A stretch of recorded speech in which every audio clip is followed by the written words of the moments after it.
College education کے section officer Ayub Chandio بھی سندھ کے وزیر تعلیم سردار شاہ سے اوپر نکلے۔ Section officer general Ayub Chandio بھی اپنے سیکریٹری اور اسپیشل سیکریٹری سے بھی اعلیٰ نکلے۔ ان کے خلاف تحقیقات کرنے کے لیے جو خطوط ارسال کیے گئے یا لکھے گئے وہ فائلوں میں ہی بند اور گم ہو گئے۔ 9 کروڑ روپے کا ٹیکہ لگانے والے ڈی ڈی او پاور استعمال کرنے والے ایوب چانڈیو کے خلاف محکمانہ طور پر کارروائی کرنے سے اپنے ہی سیکریٹری اور دیگر افسران کیوں کتراتے ہیں؟ ایوب چانڈیو کے خلاف اس وقت تک کارروائی کیوں نہ ہو سکی ہے؟ ایوب چانڈیو کیا اتنے بااثر ہیں کہ نیب حکام کو لکھے گئے خط پر بھی کوئی کارروائی نہیں ہو سکی؟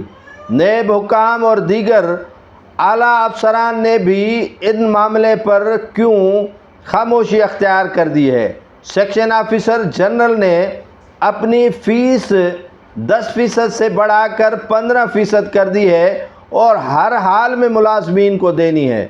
سیکشن آفیسر جنرل کے عہدے سے ہٹائے جانے کے لیے جو اسپیشل سیکریٹری ہیں خالد آغا نے خط جو ارسال کیے تھے اس میں اس صاحب ایوب چانڈیو کے خلاف مالی بے قاعدگیوں کے ایلیگیشنز بھی لگائے گئے تھے اور سیکریٹری سروسز کو لکھا گیا تھا کہ یہ بدعنوان سیکشن آفیسر یہاں سے ہٹایا جائے، لیکن وہ ابھی بھی اپنی کرسی پر براجمان ہے۔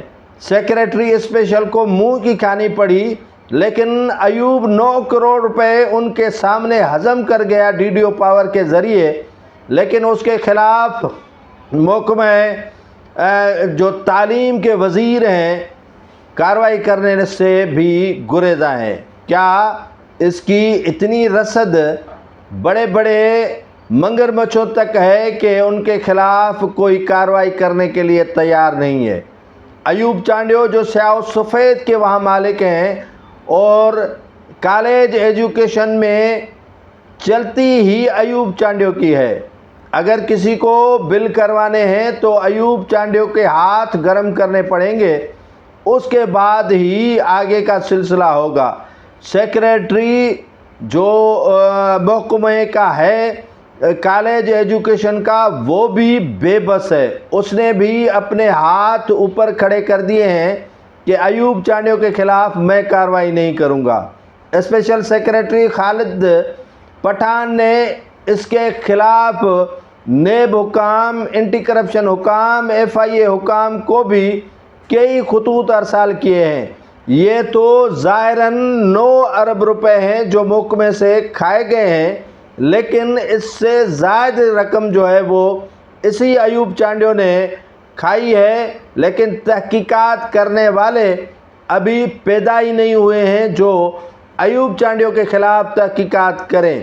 اگر ایوب چانڈیو کے خلاف تحقیقات ہوئی تو کم از کم ان سے 9 کروڑ تو کیا 9 ارب بھی برآمد ہو سکتے ہیں۔ یہ کرپشن کے مائی باپ ہیں اور اسی لیے تو اپنی کرسی کو چپٹے ہوئے ہیں، وہاں سے ہلنے کی کوشش بھی نہیں کر رہے، اور اسے ہلانے کی کوشش جو کر رہا ہے وہ اپنے عہدے سے ہاتھ دھو بیٹھتا ہے۔ ابھی پریشانی ایوب چانڈیو کو کم، لیکن اس کے خلاف اسپیشل سیکریٹری جس نے خطوط ارسال کیے تھے اس کی بدعنوانی کے، اس کو سر کی لگی ہوئی ہے کہ کہیں اس کی نوکری میں کافی رکاوٹیں نہ آ جائیں، اس کی نوکری کی طرف خیر ہو جائے۔